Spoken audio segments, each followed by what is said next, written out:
હાલો મિત્રો, આજે હું તમને એક સરસ મજાની સ્ટોરી સંભળાવીશ।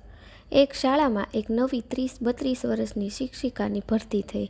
એ શાળા ગર્લ્સ સ્કૂલની હતી। એને હજુ સુધી લગ્ન નહોતા કર્યા। બધી છોકરીઓ એની આજુબાજુ ઘૂમ્યા કરતી અને પ્રશ્ન કરતી કે મેડમ, તમે હજી સુધી લગ્ન કેમ નથી કર્યા? શિક્ષિકા એક વાત કહે છે બધાને। એક સ્ત્રીને 5 દીકરીઓ હતી, પણ એક પણ દીકરો ન હતો, એટલે સ્ત્રીનો પતિ નારાજ હતો એનાથી। એ સ્ત્રી ફરી પ્રેગ્નેન્ટ થઈને એટલે એના પતિએ કહ્યું કે જો આ બાળક પણ છોકરી જ હશે ને તો હું એને બહાર રસ્તામાં છોડી આવીશ, એનો સ્વીકાર નહીં કરું। પણ ભગવાનની ઈચ્છા હોય એ જ થાય છે। એ સ્ત્રીને ફરી છોકરી જ આવી એટલે એના પતિએ છોકરીને ગામમાં થોડે દૂર રસ્તાના ચોકમાં મૂકી આવ્યો। એ સ્ત્રી આખી રાતે છોકરીની સલામતી માટે પ્રાર્થના કરતી રહી। સવારે એના પતિ ત્યાં ચોક પર જાય છે તો તે છોકરી ત્યાં ને ત્યાં જ હતી, તેને કોઈ નહોતું લઈ ગયું, એટલે ફરી એ ઘરે લઈ આવ્યો। આવું 4-5 દિવસ કર્યું, એને પણ કોઈ એ છોકરીને લઈ ન જતું ને હવે એ ભાઈ પણ થાકી ગયા, એટલે ભગવાનની મરજી સમજીને એ છોકરીને રાખી લે છે।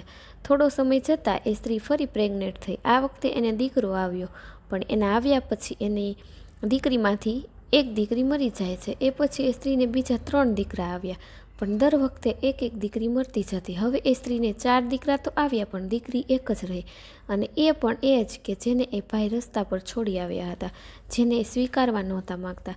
થોડા સમયમાં એ સ્ત્રી આ દુનિયા છોડીને જતી રહી, એટલે એક દીકરીને 4 દીકરા એકલા થઈ ગયા, ને એ ભાઈ એ બધાની દેખભાળ રાખતા। ધીરે ધીરે બધા મોટા થઈ ગયા। પછી એ શિક્ષિકા કહે છે કે તમને ખબર છે એ છોકરી કોણ હતી જે બચી ગઈ હતી?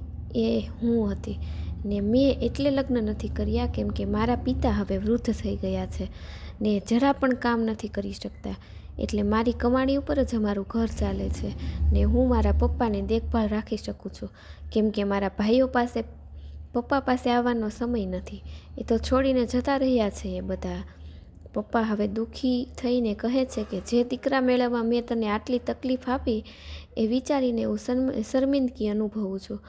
દીકરી એ દીકરી છે, એની તોલી કોઈ ના આવી શકે। દીકરો કદાચ મા બાપને છોડી દેશે, પણ દીકરી આખરી દમ સુધી મા બાપનો સાથ નહીં છોડે, ખરું ને મિત્રો?